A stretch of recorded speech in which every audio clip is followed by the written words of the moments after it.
Hello friends. तो आज की कहानी का शीर्षक है पहले प्यार को मिली मंजिल। मम्मी जी, ये लो आपकी चाय। रीना ने चाय की ट्रे हाथ में पकड़े हुए जैसे ही सासू माँ के कमरे में अंदर आने लगी तो देखा मम्मी जी अखबार हाथ में पकड़े गुमसुम से किसी और ही दुनिया में खोई थी। उन्हें रीना के आने का एहसास ही नहीं हुआ, जबकि रोज तो वो पहले से चाय का इंतजार कर रही होती थी। क्या हुआ मम्मी जी, सब ठीक तो है ना?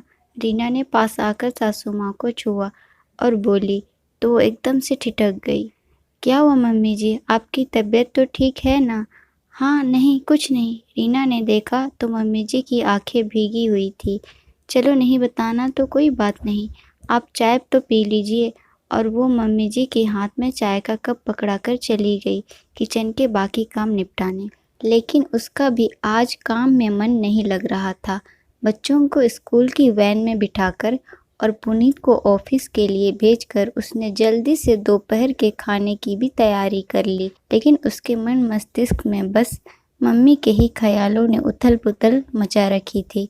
ससुर जी गए 1 साल हो गया था, लेकिन उसके बाद मम्मी जी बहुत ज़्यादा गुमसुम और चुपचाप रहने लगी थी।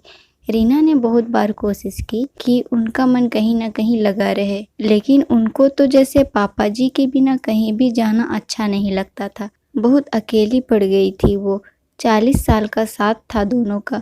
सारे काम निपटा कर वो फिर से सासू माँ के पास गई, हाथ में फल की प्लेट लिए हुए। सासू माँ अभी भी कुर्सी से पीठ लगाए आंखें बंद किए चुपचाप सी बैठी थी। मम्मी जी, सासू माँ ने आंखें खोली तो रीना ने कहा, आप मुझे बेटी कहती तो है पर मानती नहीं। नहीं बेटे, ऐसे क्यों कह रही हो? मम्मी जी सच बताएं, आज आपने अखबार में ऐसा क्या देखा कि आप सुबह से बहुत ज़्यादा उदास हैं? सासू माँ आगे से चुप रही। चलो आपको नहीं बताना है तो मत बताएं। नहीं रीना बेटा, ऐसी कोई बात नहीं है, तुमसे नहीं छुपाऊंगी। ये देखो अखबार में ये छपा है ना, श्री प्रदीप कुमार साहनी जी की पत्नी सुनीता का स्वर्गवास हो गया है। बस उसी को देखते देखते कुछ पुरानी यादें जीवंत हो उठी थी। आप इनको जानती हैं? हाँ रीना, प्रदीप जी और मैं बचपन से एक दूसरे के साथी थे। एक साथ एक ही स्कूल और फिर एक ही कॉलेज में पढ़े। फिर एक साथ उठते बैठते, नोट्स लेते लेते कब एक दूसरे को पसंद करने लगे पता ही नहीं चला। लेकिन हमारे घर वालों ने इस रिश्ते को स्वीकार नहीं किया, क्योंकि हमारी और उनकी जात बिरादरी अलग थी और हमारे घर वाले इंटरकास्ट मैरिज के लिए कभी भी राजी नहीं होते। इसलिए हम दोनों ने मिलकर ये फैसला लिया कि हम घर वालों के मर्जी के खिलाफ नहीं जाएंगे और वो जहाँ कहेंगे वहीं शादी करेंगे। तो बस फिर हम अपने अपने हमसफ़र के साथ ज़िंदगी में आगे बढ़ गए। आज इसलिए मन बहुत दुखी हो रहा है कि प्रदीप जी के जीवन साथी ने भी उनको बीच मझधार में अकेला छोड़ दिया और तुम्हारे पापा जी भी मुझे छोड़कर चले गए। रीना सासू माँ की बातें चुपचाप सुनती रही, लेकिन उसके दिलो दिमाग में तो कुछ और ही चल रहा था। शाम को वो जब सासू माँ को खाना देने आई तो वो चुपके से वो अखबार उठाकर ले गई। रात को जब पुनीत कमरे में सोने के लिए आए तो रीना ने सारी बात उनको बताई और अपने दिमाग में चल रही कसमकस भी उसको बताई। दोनों ने मिलकर एक फैसला लिया और चुपचाप सो गए। आज उस बात को 2 महीने बीत चुके हैं। रीना, मम्मी जी आज खाने में क्या बनाऊं? क्यों, आज कुछ खास है क्या? जो बच्चों को या पुनीत को पसंद हो बना लो।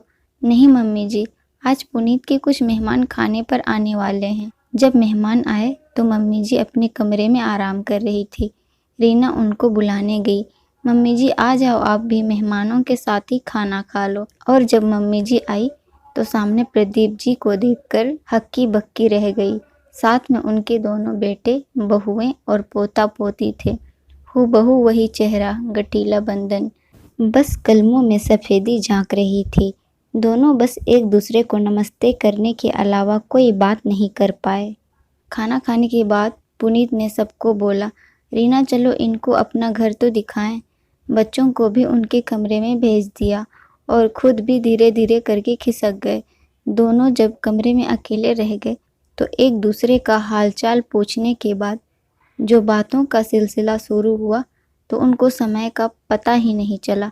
कुछ बीती बातों को याद किया और बाकी बाद के सफ़र की बहुत सी बातें दोनों ने एक दूसरे को बताई। बाद में रीना ने मम्मी जी को बताया कि कैसे उसने और पुनीत ने अखबार से प्रदीप जी का फ़ोन नंबर लेकर उससे कांटेक्ट किया था और कैसे उनके बच्चों ने मां के जाने के बाद उन्हें दोबारा विवाह करने के लिए राजी कर लिया था। और रीना ने उनकी बेटी और दामाद से भी फ़ोन पर सारी बातें करके उनको इस शादी के लिए राजी कर लिया था। 1 महीने बाद सादे से समारोह में बच्चों ने मिलकर उन दोनों की शादी करवा दी। शादी वाले दिन अपने माँ बाप को ज़िंदगी के नए सफ़र के लिए तैयार करके और उनके चेहरे की आभा देखकर बच्चों के मन में भी खुशी और संतोष की लहर दौड़ गई थी। ये पहली बार हुआ होगा कि बच्चे अपने माँ पापा और पोते पोतियों अपने दादा दादी की शादी में नाच रहे थे। आसपास के सब लोग भी इस शादी की भूरी भूरी प्रशंसा कर रहे थे। अगले दिन इस अनोखी शादी वाले जोड़े की फ़ोटो और खबर हर अखबार के फ्रंट पेज में छपी थी।